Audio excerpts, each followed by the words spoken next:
बातमी आहे बीडमधून। बीड सरपंच संतोष देशमुख हत्या प्रकरणामध्ये सीआयडीची 9 पथकं तयार करण्यात आली आहेत।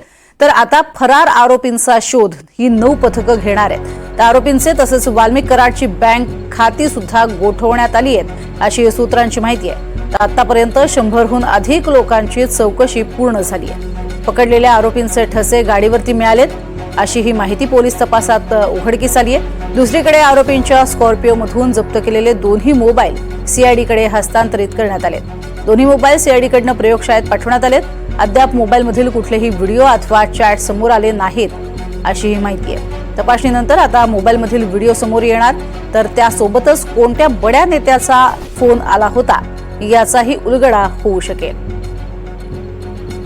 त्यामुळे ही स्कॉर्पिओ होती ज्याच्यामधून सरपंचांना नेण्यात आलेलं होतं। या गाडीवरचे हातांचे ठसे जे आहेत ते मात्र आता मिळालेले आहेत आणि याच स्कॉर्पिओमधले 2 मोबाईलही जप्त करण्यात आले। आता हे 2 मोबाईल नेमके कोणाचे आहेत याबद्दलची अधिक माहिती ही आपल्याला पोलिसांकरवी कळू शकेल। अधिक माहिती घेऊयात। स्वानंद पाटील आमचे प्रतिनिधी सोबत आहेत। स्वानंद, अनेक महत्त्वाच्या घडामोडी घडतायत, 9 पथकं सीआयडीची तैनात आहेत असं कळतंय, काय अधिक माहिती? नक्कीच प्रज्ञा, गेल्या काही दिवसात या प्रकरणात जो आहे तो सीआयडीने तपासाला वेग आल्याचं दिसून येतंय।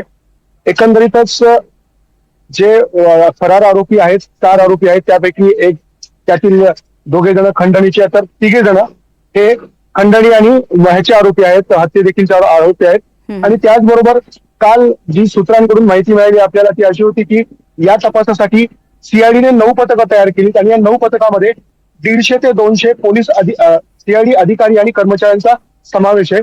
आणि याच पथकांनी बीड, केज आणि महाराष्ट्रात इतर चौकशी केल्याचं समजतंय। त्याचबरोबर या पथकांनी जे हे आहेत आरोपी आहेत यांचे जे हे ठसे होते, गाडीवरचे ठसे आणि हे देखील ठसे अशी एकत्र असल्याचं दिसून आलेलं आहे। आणि त्यानंतर विशेष म्हणजे जे आरोपींचे बँक अकाउंट होते हे काल फ्रीज करण्यात आलेले आहेत।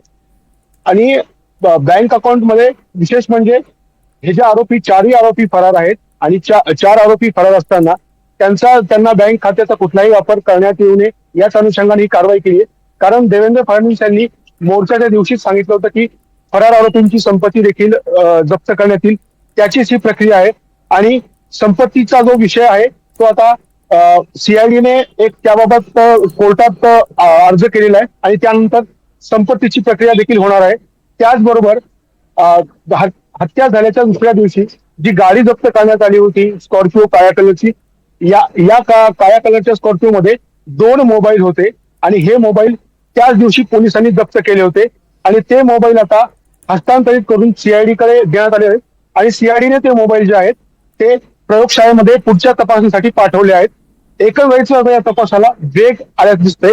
विशेष म्हणजे काल सीआयडीने ज्या राष्ट्रवादी काँग्रेसच्या युवती अध्यक्ष आहेत संध्या सोनवणे यांची दुपारी 12 वाजल्यापासून रात्री 8 वाजेपर्यंत चौकशी केली। त्याचबरोबर केज येथे देखील काही चौकशी सुरू असल्याची आपल्याला माहिती समजतीये।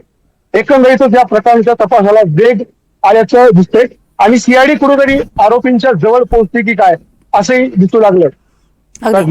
नक्कीच, सगळ्यात महत्त्वाचं म्हणजे आता सध्या माहिती मिळते ती वाल्मिक कराडचं बँक अकाउंट जे आहे ते गोठवलेलं आहे असं कळतंय। या व्यतिरिक्त आणखीन कोणाकोणाची खाती गोठवण्यात आली आहेत किंवा या संदर्भात काही महत्त्वाची कारवाई करण्यात आली का, कळले का?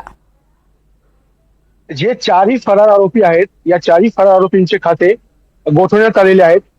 कराड जे आहेत हे सध्या खंडणी प्रकरणातील आरोपी आहेत आणि बाकीचे 3 आरोपी जे आहेत ते हत्या प्रकरणातील आरोपी आहेत। मात्र सीआयडीने कालपासून तपासाचं जे वेग आहे तो वाढवलेला दिसतोय आणि एकंदरीत ही जी कारवाई ही त्याच अनुषंगाने चालू आहे। प्रज्ञा, नक्कीच, तुर्तास धन्यवाद या संपूर्ण सविस्तर माहितीसाठी।